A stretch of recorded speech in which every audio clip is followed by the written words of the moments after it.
Welcome to ConOb. where we have to sit here every week, whether we like it or not, and discuss things that we supposedly love or hate. This week, well, every week technically, I'm Larry Snowdy. And I'm Alan Shockley. And what are we going to be discussing this week, Alan? Spider-Man Homecoming. Oh, good. Good. It sounds like a movie you like. Okay, we're done. Yeah. Oh, that was our one-word review of Spider-Man Homecoming. Good. Yay! Time to go. Mm-hmm.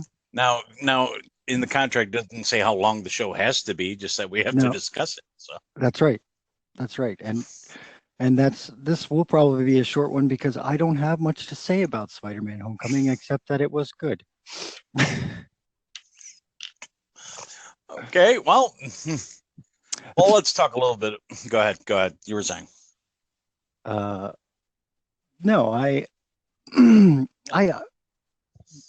you go ahead.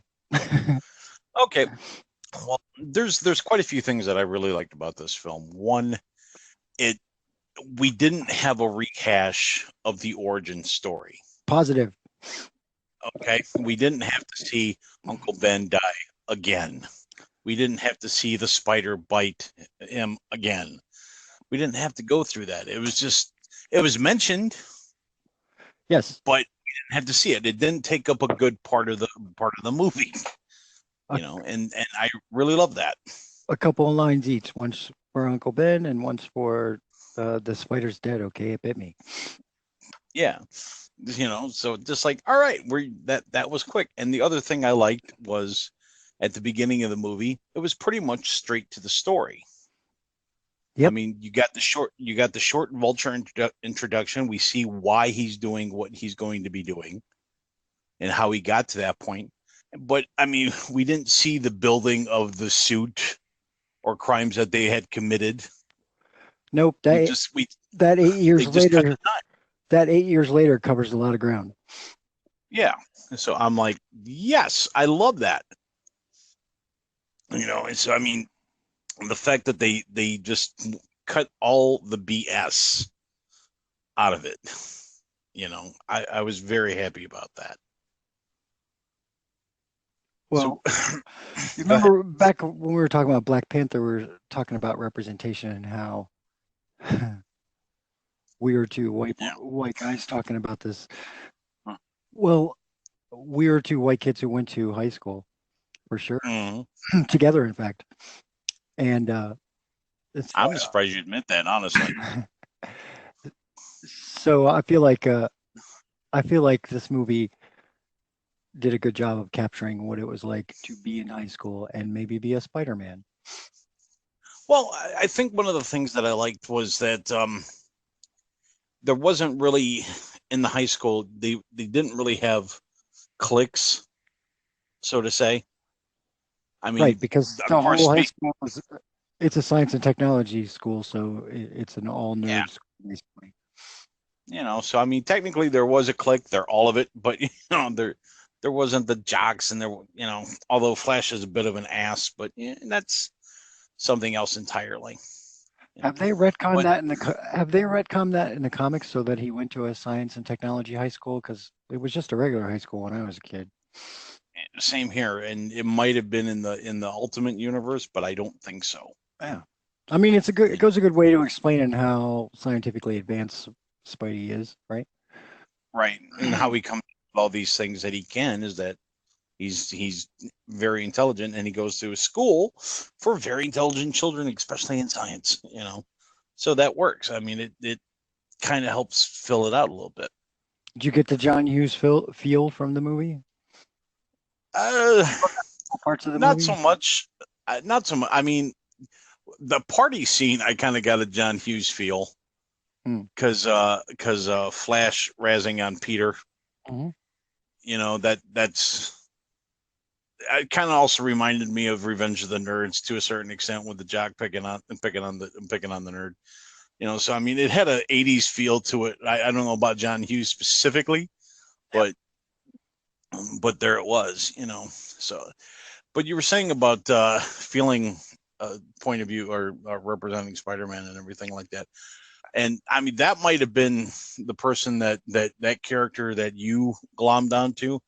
But for me, I could identify more with Ned. Yeah. Peter's friend. Because I mean, that's pretty much me in a nutshell, honestly. I mean, I'm the best friend part. Yeah. The kid who played Ned did an excellent job. Mm-hmm. Oh man, I don't think I've ever seen that kid before, but he was very good at his job. Yeah. But the one thing that got me is actually there's a lot of things that got me about this movie, but concerning Ned, the first time you see him, he's trying to convince Peter to build the Death Star with him. And the girls that are by the locker are like, "Ooh, geeks!" That's pathetic of you. Oh no, Star Wars nerds. Yeah, and the thing is that Ned was trying to get him to help him build this, and he's busy yet again with the internship for Stark. Right. So it kind of gave me the impression that they had been friends for a while, but Peter is starting to lose his way or lose track of who he is because he's trying so hard to go on the next mission and be part of that world compared to the world that he was already comfortable and part of. Yep. And that it was kind of a cool thing to see that to a certain degree, and then they work part of that out later, which I'm sure we'll get to. Yeah. Well, so I've already said Ned was fantastic, but yep. Tom Holland is a perfect Peter Parker and Spider-Man. He's so adorable. When he cries or he's upset, you feel he's upset. Yeah. I just wanted to give him a hug. Right. Well, that was before the crying. Anyway, that's something else entirely. It was it was a very smart move to go with a teenager. Yeah. Stick him in high school. Yeah, stick him in high school, or at least I'm not sure how old he is, if he's not a teenager still, but if he's not a teenager, he can play one convincingly. He's 15 during this movie. That's what he tells Iron Man. Okay, but what's his real age? Well, Tony Stark says the other people thought I was crazy to believe in a 14-year-old, and he goes, "Actually, I'm 15." But right, but I'm talking about the actor. How old is the actor? I think he's a little older. I think now he's like 17, 18. Okay, but when they filmed this, he was around that age. Oh God. Okay. All right. Actually, yeah, I think he's over 18 now because he can legally drink in England, where he's from. I heard him say on a podcast once. Okay. Let me just tell you that when I was in the theater, there was an audible gasp when he was shirtless. Like at the beginning of the movie when he was taking off his shirt and his pants to put on the costume. Yeah.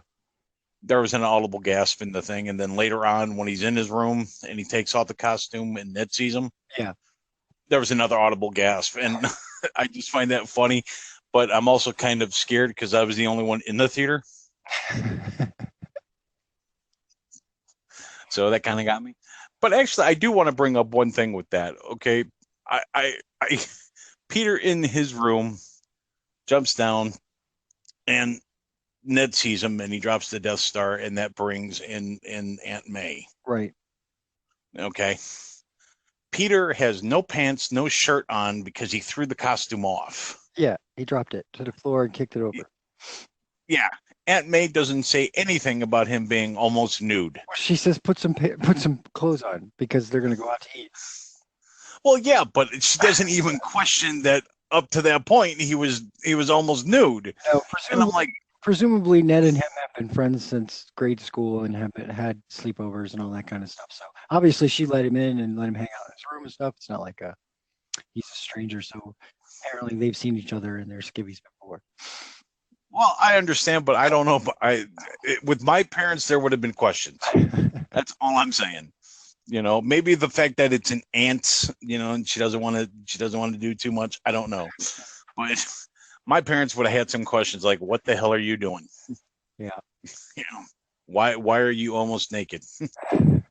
Where is this going? Yeah, They might just come in and quickly invite you out to dinner.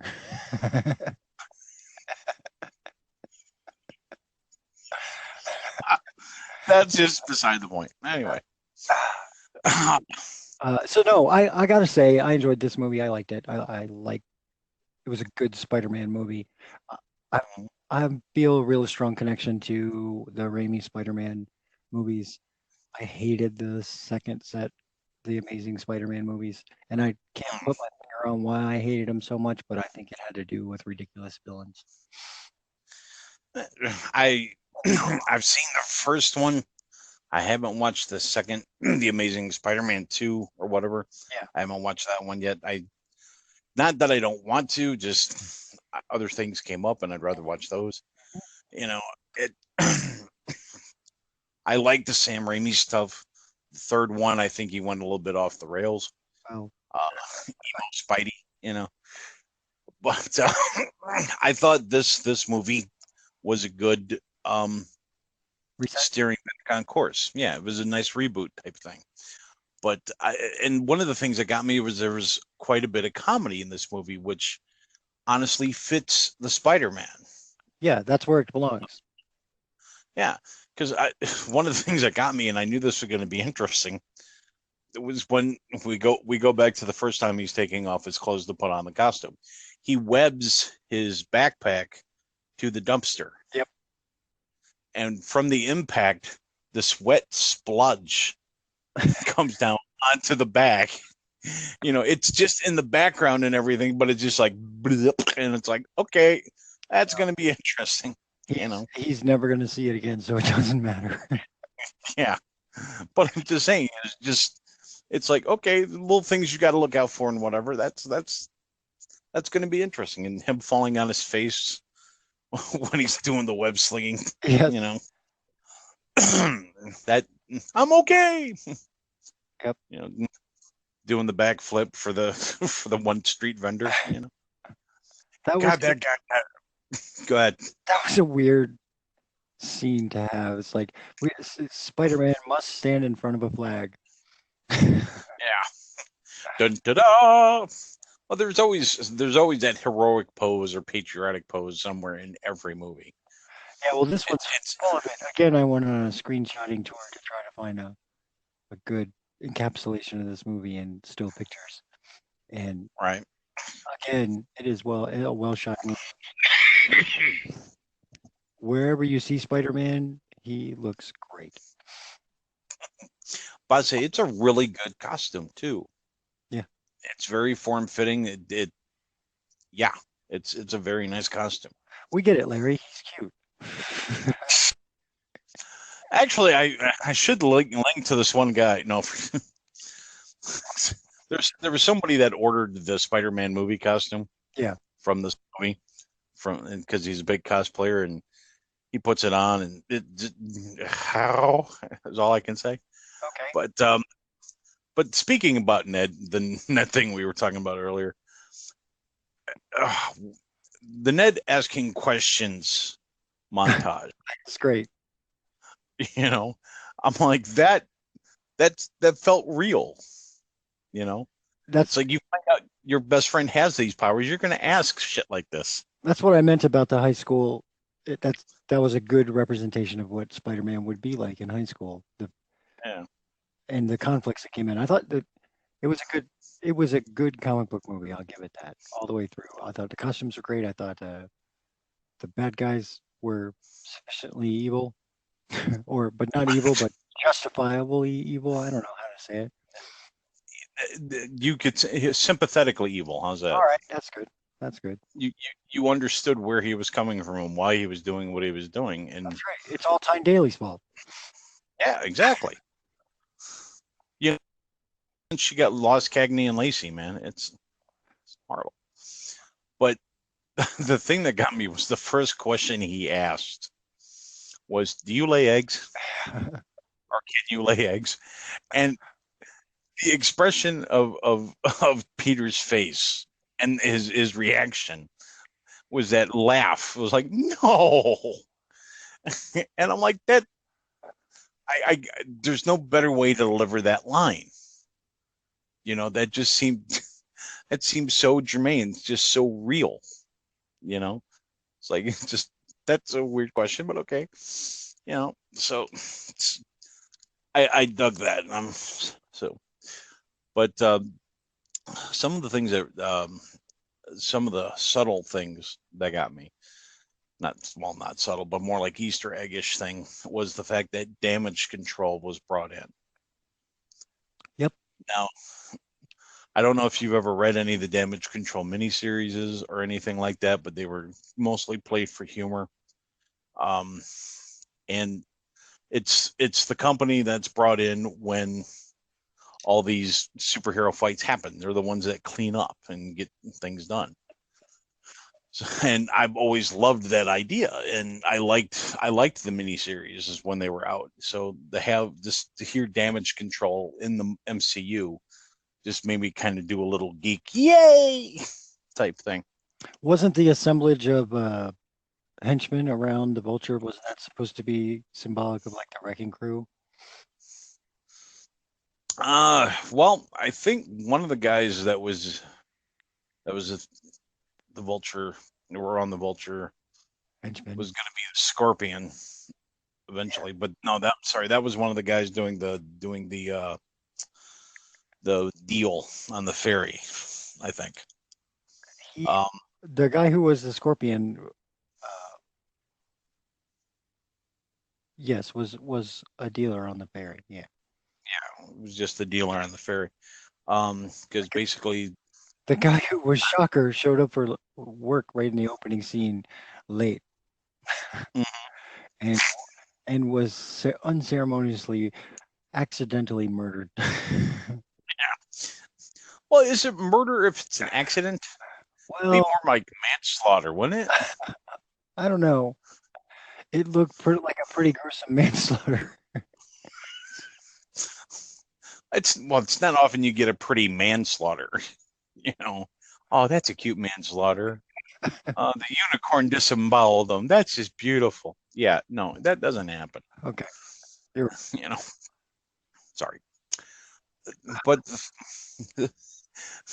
even with all the stuff that was going on, the Vulture was just trying to lay low. He was trying to stay under everybody's radar, didn't want to be involved with the Avengers getting out his case, didn't want Iron Man on his case and anything like that. So well, he kind of says in the movie that he wasn't laying low. He's been able to do all of this and not get any flack from anybody, and now all of a sudden,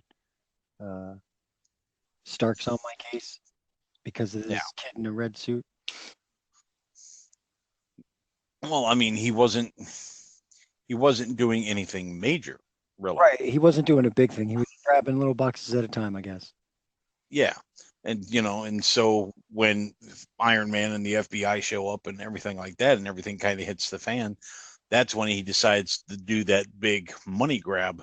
Which, by the way, that's my biggest complaint about this movie, is that foreshadowing is the worst. Oh my God, hey, you think I should work on that vacuum seal thing? It is the most ham-fisted writing, and Michael Keaton's doing his best, but it is just hard. It's hard. You're like, okay, man, I get it. This thing is going to be in the third act. That doesn't mean you have to bring it up into the first act and the second act, and they're like, winking, now leave me alone. Well, some people have to be reminded and just gently nudged. But speaking of Michael Keaton, man. Go ahead. We can move on to Michael Keaton. You will acquiesce your time. I got it. Speaking of Michael Keaton, though, I mean, was this man born to make comic book movies, or what? He's definitely the genre actor of all time. Before he was doing genre films, I loved him in Mr. Mom. I swear, I was a teenager, and that movie hit hard for me, and I was in the bag for anything with Michael Keaton in it. From then on, then he got Batman, and I was blown away. And then you go to what? Beetlejuice. And My Family, I think he was in. Gung Ho. I even watched that movie in the theater. Yeah, so did I, actually. I think that was one of those movies that we went to that you couldn't remember the other day. Yeah, it might very well have been, but I don't honestly think so. But okay, it could very well have been. You're right, Larry. We both separately went to Lakehurst Mall to watch Gung Ho and didn't see each other. It could very well be, man. I don't think so. I know. That doesn't sound plausible to me. Well, I know that you saw They Live at Lakers Theater, and I just happened to be working at the time. Oh, well, same thing with Land Before Time. True. See? I see. Which really scares me is I know what movies you've seen. Well, you also know what video games I played when you worked at the arcade. Yeah. Anyway, back to Michael Keaton. We were just saying he is fantastic in this role. There is a scene in the car when he does the "Oh shit, I know who you are." Mm-hmm. He's building to the "Oh shit, I know who you are." That is just perfect. The change of his expression tells you everything. Just the piece of it in the rearview mirror that Peter sees is incredible. Yeah. Well, the thing is you see him come to realize it. Right. It's not like a snap. It's not like him interrogating him to get to that point. It's just a series of things that are said in the back seat that make him suddenly realize, holy shit, this is the kid who saved my daughter and is ruining my life. Yep. And I like after his daughter gets out of the car, he turns around and he now has a gun in his hand that he pulled out of the glove compartment, I'm sure. Yeah. And just has it. And does she know? Know what? Yeah, okay. It was to let Peter know that I know. Yes. That also, when the reveal of him opening the door at her house, like I rewatched it with my wife at home, and we went to the theater to see it, and we saw it again when it came out on home video. So this is like our third time watching it. She still gasped and went, "Oh shit, I forgot. He's her dad." It's revealed. Yeah, that's something it makes perfect sense, but at the same time when it happened, you were like, whoa, okay. It's like, damn. Very good job of hiding that fact from you until, what is it, 2/3 of the way through the movie? Something like that, yeah. At least halfway, I know that. So that kind of threw me. Her mother was the underused actor / actress on the set. He turns her around and kisses her on the way to drop the kids off, and then that's it. I think you see her walking down the hallway when she picks her up from school. Yeah, and that's it. No line. That is totally it. So actually, I'm surprised we haven't mentioned of the fact where Tony takes the suit away from Peter. Yeah, I mean, we talked a little bit about the ferry, but that was just who was on it. But the fact that all right, so Peter goes to the ferry to stop another one of these weapon steals, and in the middle of it causes a fuck ton of damage. Yeah, by webbing a very dangerous weapon to the middle of the ferry and splitting it down the middle. Now, I have lots of problems with this part of the movie. Okay. Specifically, I don't like that the boat is above water for minutes and minutes when it's been taking on water for a while. Cleaved in twain. And then Tony's able to weld it back together by going through a quick pass through the middle. Now, I understand she's doing a patch job and everybody's got to be rescued and taken off the boat. Mm-hmm. But it seemed like a very odd thing to shoot the weapon to the bow of the ship. It seemed like an even odder thing to go, I know, I'll just web it back together. Yep. I mean, when you're Spider-Man, I guess everything looks like you could solve it through webbing, but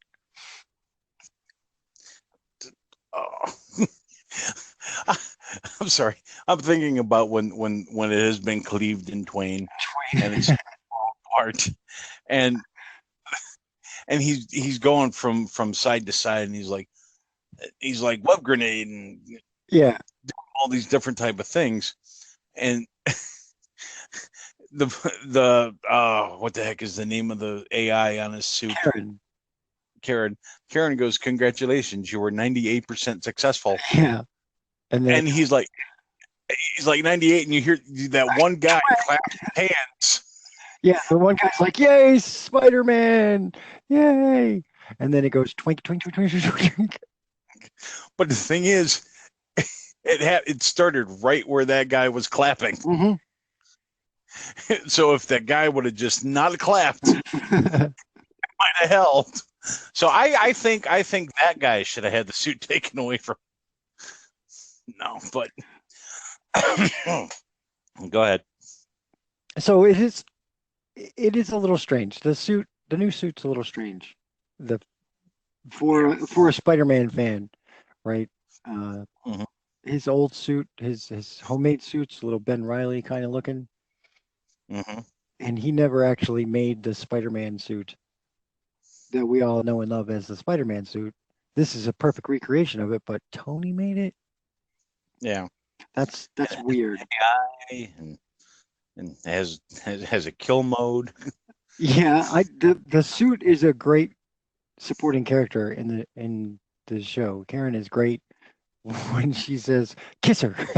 That part made me laugh really hard. Now's your chance, kiss her, Peter. And Karen's right, because he's in the upside down Spider-Man kiss pose at that particular moment. Anyway, the point I am getting at is that even though I like the suit and the comedy of his interactions with the suit is great, and it's a good way to give Peter somebody to talk to when he's Spider-Man, which has always been a challenge. Spider-Man constantly got thought bubbles over his head in the comics, and there's no good way to communicate his feelings and thoughts. But now he can talk to Karen. Smart, it's funny, but it does take something away from the character of Spider-Man, who goes out and does it alone for a long time before he gets to the Avengers level. Right. But having said that, I wouldn't trade it because I love the suits. Everything about the suit other than that. Yeah, I'm with you on that one. And so Tony shows up and says, "You fucked up, and people could have died, and you could have died, and I don't want that." Again, referring back to our Infinity War discussion, Tony takes that responsibility very seriously about putting this poor kid in danger. And so he decides he's going to take the suit away from him and send Peter home in a T-shirt that says, "I survived New York City." Yeah. It's a funny line. I have no other clothes. Well, now with him taking away the suit, do you feel that he was justified in doing so? Because I mean, part of the disaster on the ferry is Peter's fault because he wasn't really thinking and what have you. But at the same time, it seemed like nobody was paying attention to him when he was trying to get. It seemed that way. It seemed that way. But in fact, if he had not been on that ferry, then the FBI would have nabbed all these people probably without any boats being cleft in twain. I think that's going to be cars, right? Presumably cars, right? Because they drive up to the middle there and then park in the ferry. So presumably that cut through car suit fell in the water and obviously was able to fall in between the boat before Tony glued it back together. Yeah. See, that's the thing about this movie. I feel like it's a one and done movie. You watch Spider-Man, you go, "Oh, that was a pretty good Spider-Man," and then it's pretty forgettable. But then if you watch it too many times, you start to get annoyed by these little things, which go by real fast in the film. Yeah, they're just a blip in the film compared to where you actually have to look at it. Right. Right. So when he loses the suit, montage. Go ahead. You did ask me, do I think it's justified that he took it? Yeah. Away? From Tony's perspective, probably.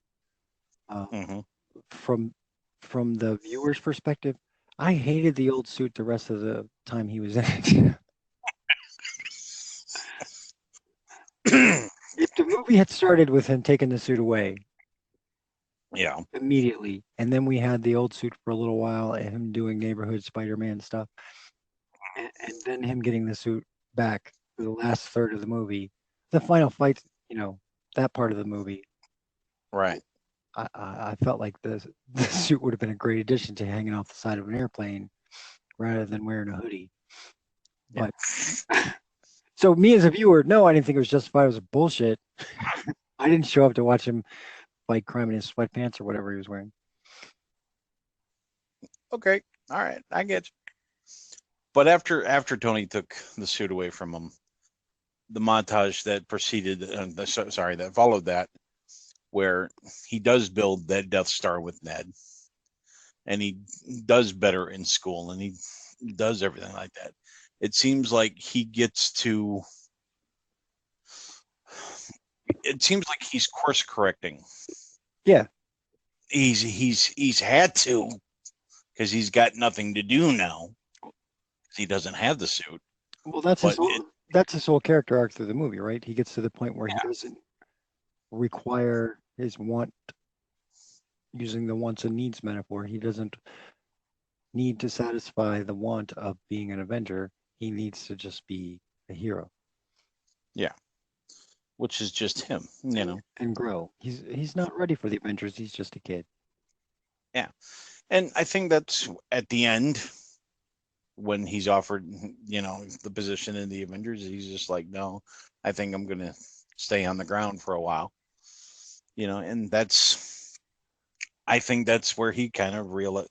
Well, when the building fell on him is where I think he kind of realized that was mistake. That was heartbreaking. And I should say that's a good point to put through. There are I don't know 1,000 shots from comic panels. Mm-hmm. Spider-Man's career in here, iconic shots where you're like, wow, that is just dead on, which is highly noticeable when you stop the film to take a picture of it. Him walking across the ceiling of his apartment is dead on. It's the dead on pose, and 100 other ones like him standing next to the flag, or him sitting on the edge of the railing eating a sandwich through the open mask. Oh, so perfect. There's so many comic nerd squee moments, but that point where he lifts the thing in the wet concrete, which is a famous shot that they actually looked better in Amazing Spider-Man 2, but it doesn't matter. It may have looked better from the camera, but it didn't sound better. Tom Holland sounded like he was in excruciating pain and so upset at himself all at once. It was a very tear-jerky moment. Oh yeah, I mean, you felt for him because the cries of panic, the cries of help for help, it just like, whoa, and I think that's where he kind of realized what the stakes were. Right. Tony was right. This guy could kill me. Yeah. And I think that's where it snapped into focus for him, and he had to show that he could be better than what he was. And I think that's where it all kind of connected for him, and him referring to himself in the third person, and it's going, come on, Spider-Man, you got to do this, come on, Spider-Man, just, it was amazing, and it looked really good. And when you said it looked better in the Amazing Spider-Man instead of here, but here it sounded better, I think also the dramatic impact was better for sure in this than the other one. For sure, but I was talking about single frames. You know what I mean? Like a panel. Yeah. It was more comic book accurate in Amazing Spider-Man, whichever one it was in. I forget. Yeah. But it doesn't matter because the movie doesn't hold a candle to this movie. Both of those two movies, like if you had to rank the Spider-Man movies, I think it goes 1, 2, this one, and then the rest. Make it sound like Gilligan's Island, the professor and the rest. Yeah. was like, wow, all right. Excuse me one moment. Wow. All right, my bronchitis is still around. I apologize. It's not my fault, but still, there it is. What did you think about the Captain America PSAs during the movie? I thought they were cleverly done, and in that every piece of media that you were given in high school is 20 years old or out of date Mm-hmm. in some fashion. Every film strip that we watched before high school was 40 years old. Right. And so this VHS copy of a tape with Captain America on it, yeah, that all uh, met my expectations.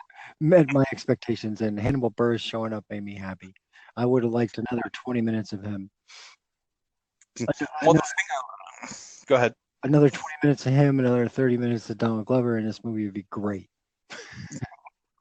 Well, the thing that I like is when we saw the first PSA, which is during the gym class, Captain America talks about my friend, your gym teacher, and he points to his right, and and the teacher's standing on his left. You know, yes. And he's done this thing before. He knows what he's doing.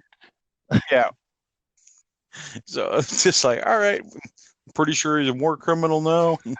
But since we got to do it, so Yeah. And then the detention one. So you've got detention. yes, that's right. Yeah. But I will say the post-credit scene where he talks about patience. Yes. I love that. And it felt like they were thumbing their nose at you to a certain degree. Maybe not thumbing their nose, but kind of jabbing you in the ribs a little bit, you know? Yeah, making you go, wow, this is silly that we are still sitting here. But it is Chris Evans, so thanks for that. Yeah, it's like, all right. So when is this film? When was okay? Let's talk about the videotape of Captain America just for a moment. Mm-hmm. They lose the contract 8 years ago, right? Cap, Cap had the Battle for New York is the aftermath of that is just happening, right? They're cleaning up the Chitauri invasion force that the Avengers fought in Avengers, right? Mm-hmm. So that means that Cap recorded this PSA sometime between the Avengers and Civil War, let's say, because he gets a new costume in Civil War. Mm-hmm. So that means that at some point after the Avengers Battle of New York, Captain America records PSAs for the government again, just before he ditches for Civil War. Right. Is it Civil War or Winter Soldier? He gets a new costume. I think it's Winter Soldier. He gets a new costume. Yeah. Sorry. It could very well be. I really don't follow that directly. Sorry. Yeah. Well, the thing is, they stick this stuff in here and make you try to figure it out. Yeah, figure out our timeline. Well, see, the thing is, they also said that the 8 year later thing is wrong. Yeah, is way wrong. I'm sorry. It sounded like you had a cat meowing with you. I heard that too, but I don't. I was like, what the hell? But yeah, the 8 year later thing is wrong. But at the same time, it's like it's perfect because if they're trying to make you figure out the timeline, let's throw this out there. Yeah, good luck. Right. But I did like the fact that at the beginning of the movie, they're showing Pete using his, I guess it's his cell phone to take video of everything that's going on. And they have it in cell phone ratio. Yeah. And he's just going off about everything that's happening. He's talking about his actions in Civil War, and he's geeked to be there. I think that's the perfect reaction from a teenager. It's just he's stoked to be there. He's got these powers. He's with the Avengers, and it's in a big fight. So, but Yeah, I like how they captured that. I'm not. I can't even put my finger on why I'm so tepid on this film because it is everything I want in a Spider-Man movie. As I said, it's funny. It's got a teenage Spider-Man in it going through teenage problems. It's got a terrific villain in it. I don't know. Maybe it's my friends call me Robin Blake. Maybe that's what it is. Mine call me the Space Cowboy, but So at the end of the movie, when Toomes is arrested and he's in jail, and he meets the guy from the ferry boat. Yes. And they're talking, and he goes, "If I knew who he was, he'd be dead already." Right. Now, why do you think he does this? Because he knows who Spider-Man is. I think he does this because he doesn't want anything to happen to Spider-Man. That he doesn't do himself? That either he doesn't do himself or that B, he will protect his daughter. I'm not sure. See, because that's the thing, because I think there's something. He saved his life. He saved his daughter's life. There may be some respect there for her.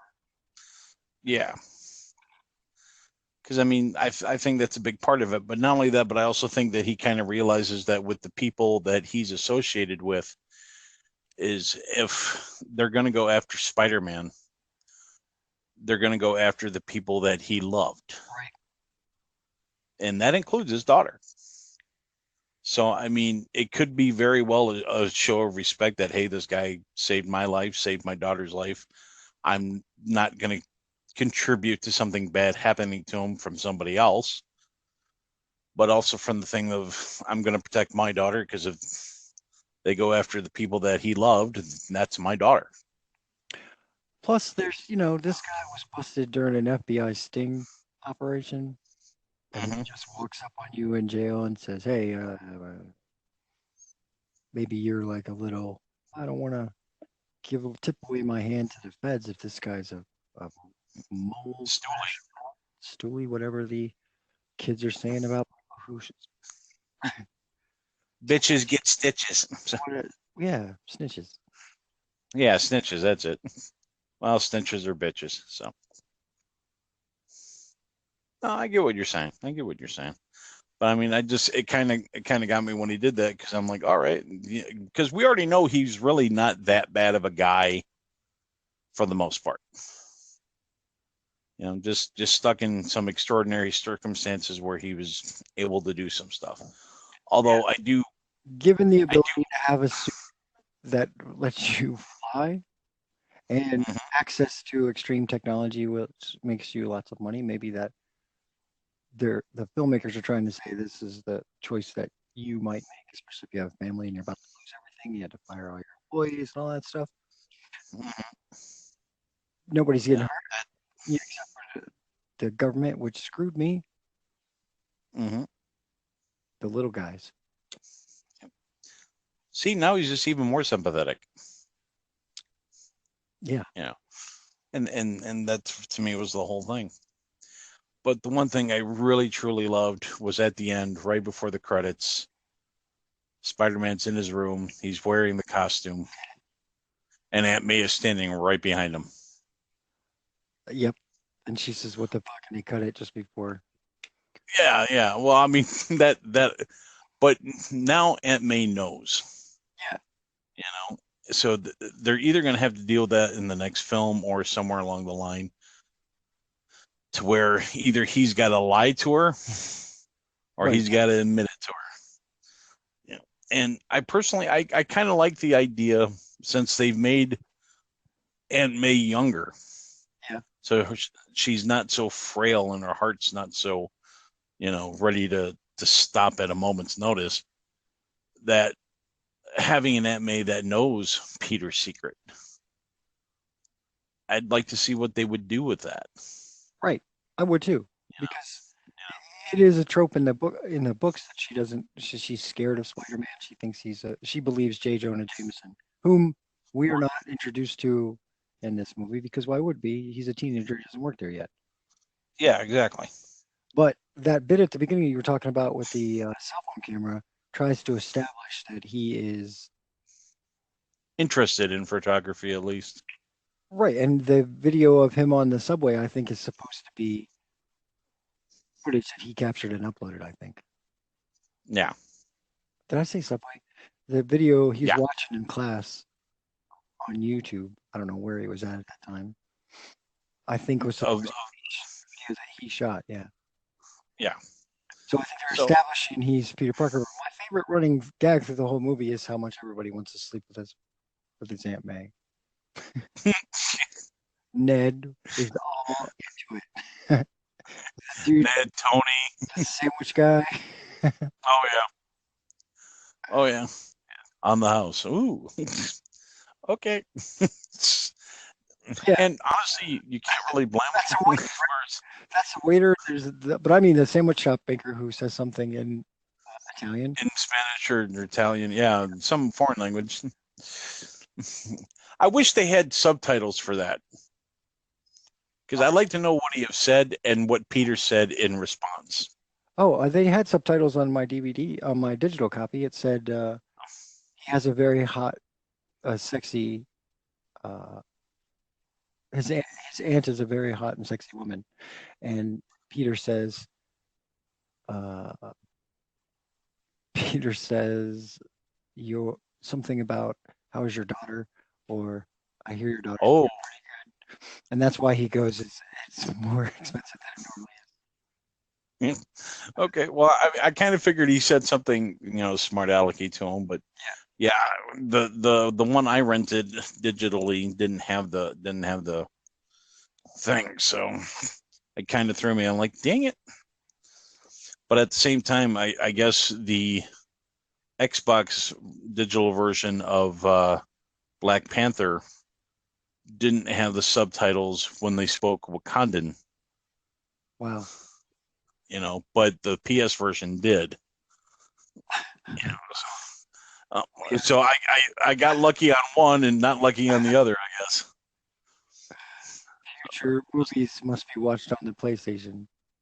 Yeah, it goes back and forth, so I'm sure we'll figure it out.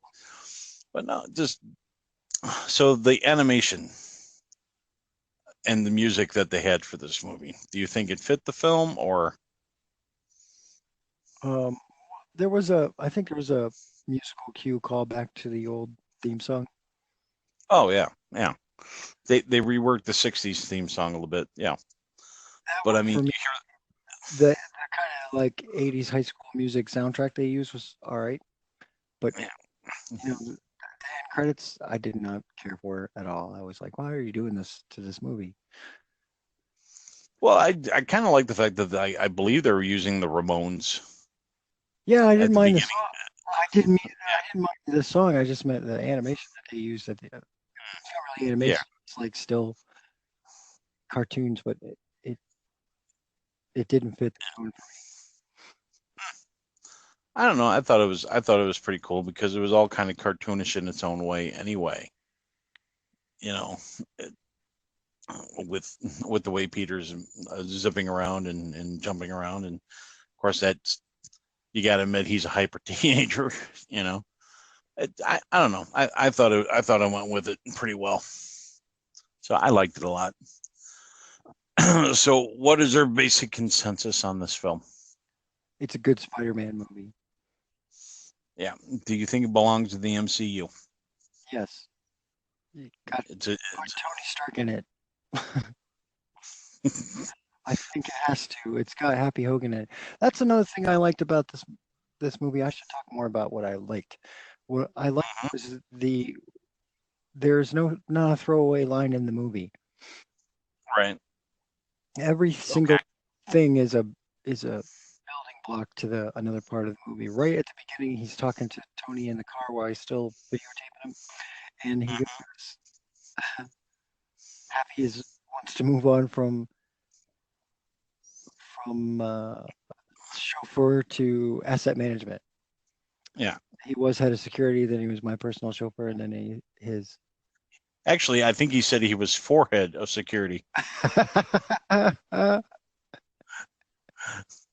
think is what he actually said. Forehead of security. I missed that joke all 3 times. But the point I was making is that's what happens in the movie. He moves into asset management.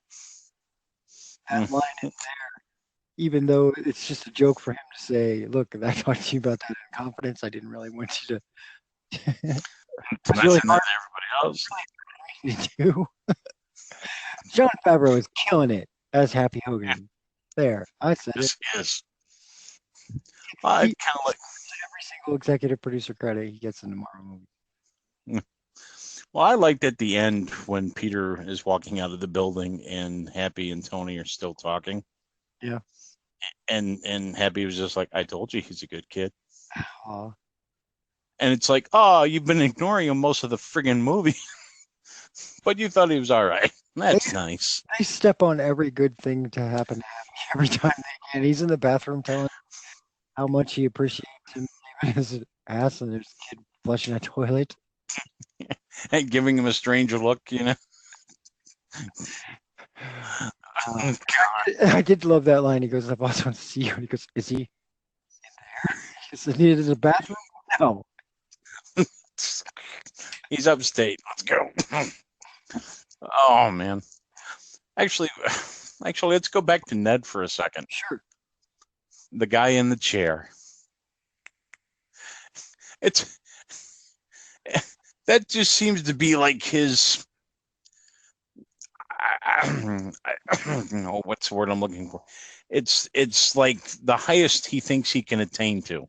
Yes, he is. You know that scene when at the homecoming dance, he tells him, "Go get to a computer, track my cell phone, call Happy, and tell him that they're gonna whatever." Yeah. He gives him 3 or 4 tasks to do, but as he's doing them, he does this spin in his chair. Men in the chair. Or guy in a chair. Guy in a chair. And he's exuberant. Yeah. That's what he wanted, man. Yeah. Thank you. Thank you for sharing your journey. Or letting me. Again, that's another positive change to the comic book lore. There's no man. Spider-Man has no one. He's out there alone all the time. Yeah. Just wow. His best friend's always been Harry Osborn, and he could never tell him. Yeah. Don't tell Harry. I'm sorry. I think it was a wise choice to avoid nearly every character from the first 2 series of Spider-Man movies. I agree. Although I did like when Ned got caught being in the computer lab. Yeah, I was looking at porn. Yeah. And you could tell he's trying to think of anything else to say, but the only thing that it can come to mind is porn. He's trying to think of something that will be believed. And that's he thought would be believed. Porn. Okay, fine. Jeez. I love this film. I mean, I like it. Your happiness is bringing me around. That and looking at these photos I'm looking at. Are they porn? No, sorry. They're spider porn. Exactly. It's really good shots of the Spider-Man movie, so it's almost like spider porn. I have a shot of him swinging between the buildings, Stan Lee at the window, him being held upside down by the gun. Yeah, there's all these are great representations of the movie. This slideshow would have been a thumbs up for. All right. That's kind of how I felt going to see this movie, was that I saw too much of it before I went to see it. Right. Oh, okay. So in other words, you saw too much in the trailers? Yeah, I felt like I saw too much of it. They showed a lot of it.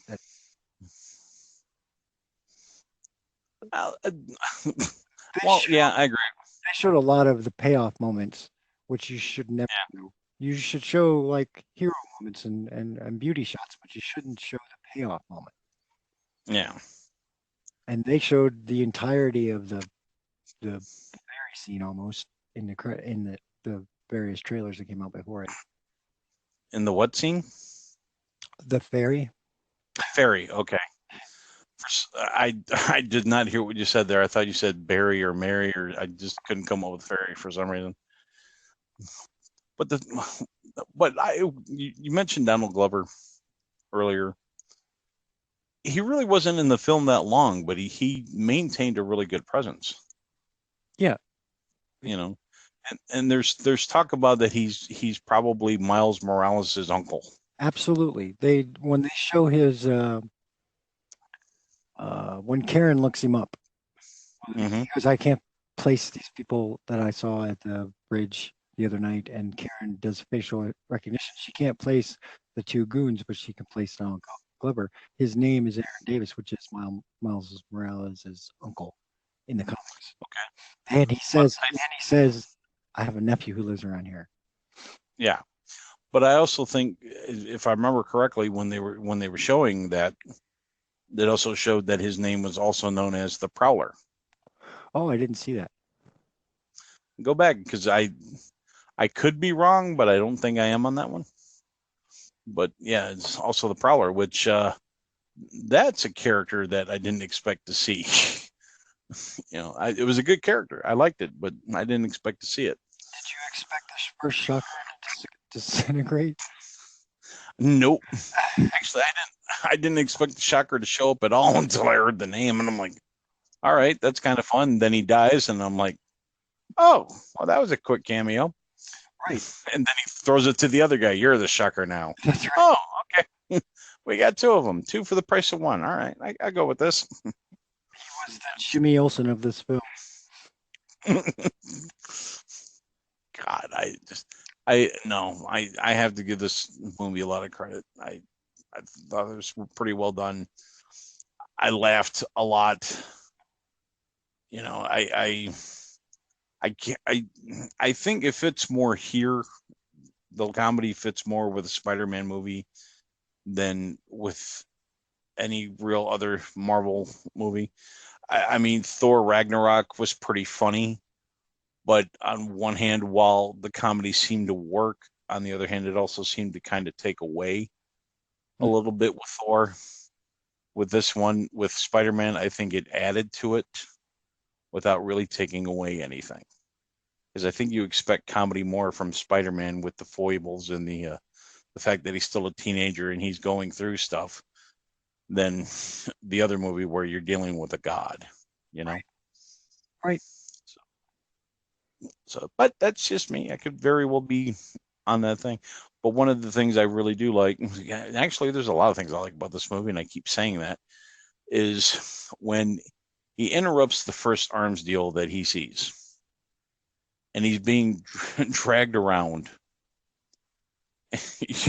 and he's causing a lot of damage. He smacks into the brick thing in the driveway.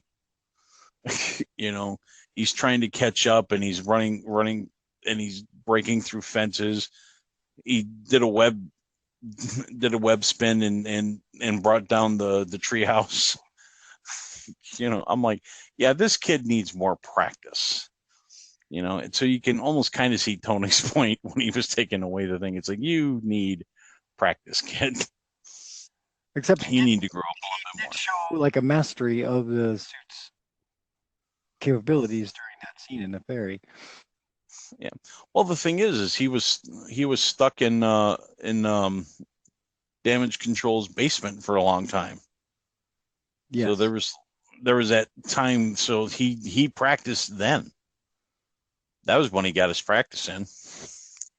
Yeah. And give him a lot of credit is if there was any time for him to take off his mask and have FaceTime, to where his face is shown on the screen a lot, that would have been the time. But he kept the mask on and was working with Karen.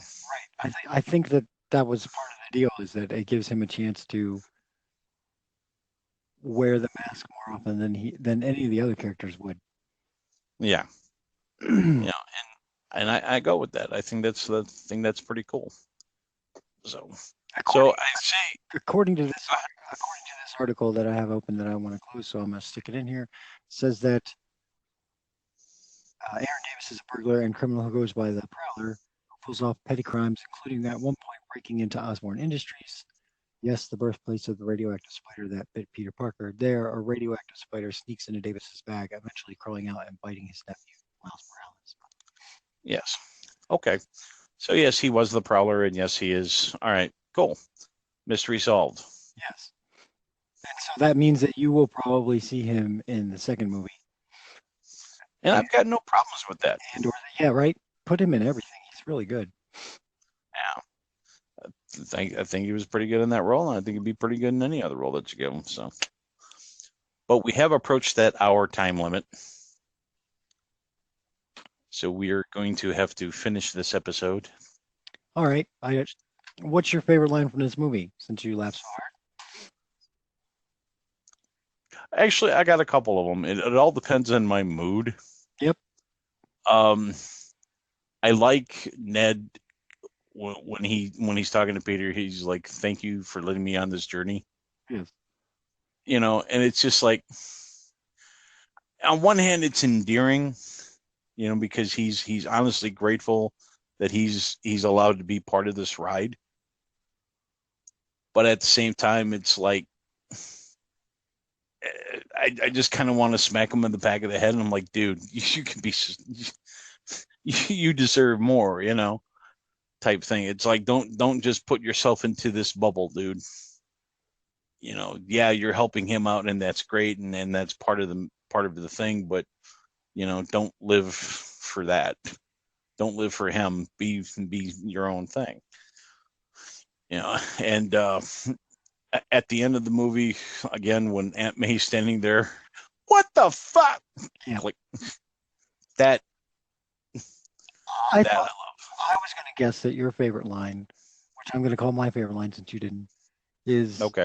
Is the chaperone on the trip saying, "I can't lose a student, not again." Not again.